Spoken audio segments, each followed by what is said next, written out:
welcome to part two. We are now starting the first row of blind stitch, and I've altered the camera position so that my arm isn't in the way, which I noticed when I recorded this the first time it was. So I'm going to show you the bayonet needle, which is what we're going to use for this stitching. And the bayonet needle has the triangular bayonet end and an eyelet there you can see for the thread. I'm using a piece of, where has it gone?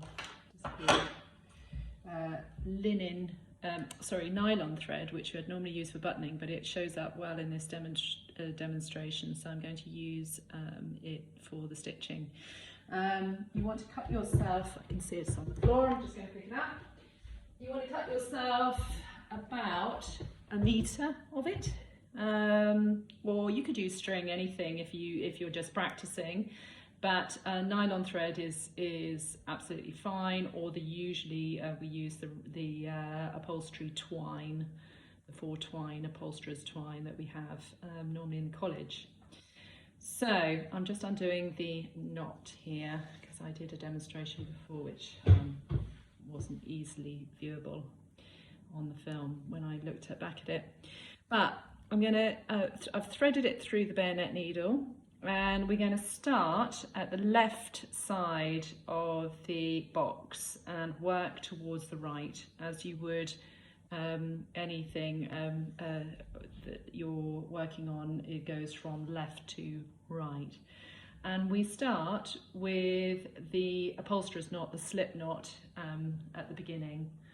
So the bayonet needle with the eye at the top of the needle, we go through the on the green line, and we go up to meet the top green line. I think you can see there, hopefully, and we come all the way but not out. Basically, you're coming all the way to the top line till you see that the needle has the triangular end of the bayonet, and then we go back through again, back down to our bottom green line. Okay, so you pull that out, pull that through, and what you'll see at the top is just a small hole. That's it, just a hole there, nothing, no sign of the thread. And what it's done is it's just come up, it's looped around some hair, and then it's come back through again. Okay, so we start with the slip knot. So the simple slip knot that I'm now demonstrating comes around in a loop around your finger, comes over the top, comes around the 2 threads, and then back through the loop, like that. And you pull that tight, and then slide it up like that. Okay, so there you start with your knot. Put it quite nice and tightly, and already I can feel that that has looped around some hair and drawn it to the front. So now we start the actual blind stitching. So you may have heard me in class talk about using the top of my thumb as my guide for the length of the stitch, and I like to use the first crease on my knuckle as the indicator of how long this stitch is going to be, which is about 1 inch long, and that's in line with the knot. And then I go at the end, use the needle goes in through at the end of where my thumb is sitting on that green line, and I'm going in at a slight angle. Okay, it's not going in straight, it's actually angling, so that what is going to happen is I'm going to take a slice of hair, a bit like a cake slice, a triangular slice. So I go in at an angle up to the top green line, which I'm finding with my other finger, so it's coming up like that, there. Pull it through, nearly penetrate the top, but don't come out, and then I angle the needle back again to come back down to where the knot is. So you've taken a triangle of hair, if you imagine, a slice of hair, and scooped it around with the thread. Now what you've got is a loop of thread here, and I'm going to loop it around the needle in an anti-clockwise direction. So it starts by going under the needle once, twice, 2 loops around the needle, and I hold that with my thumb, and then I come through, pulling all the way and bringing the needle all the way out. A little bit stiff.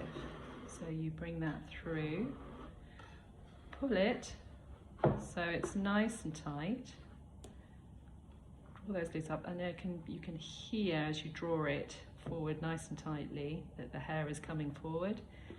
And then once everything is pulled tight, there's nothing caught on anything, you draw it over to the right.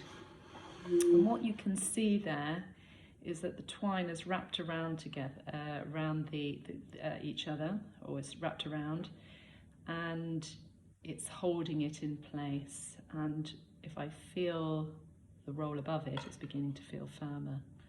At the top, you don't see anything apart from a small hole, which is where the needle came out, but there's no sign of the cord, the thread.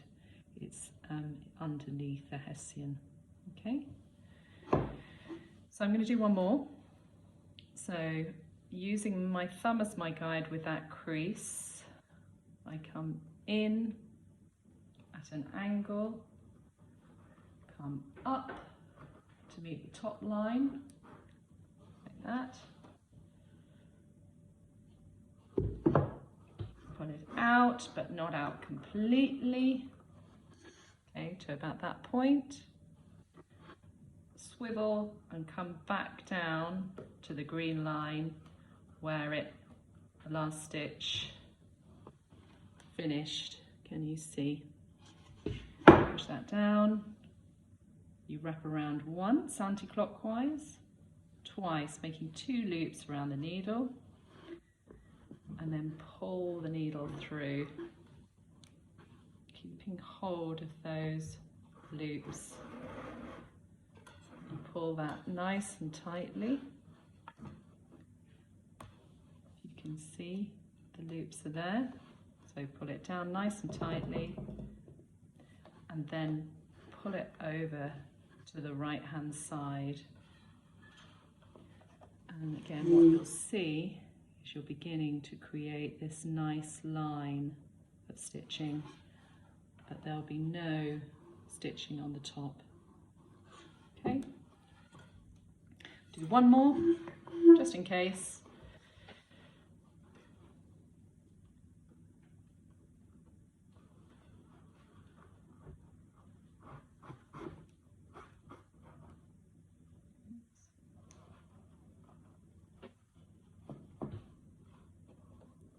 Once, twice.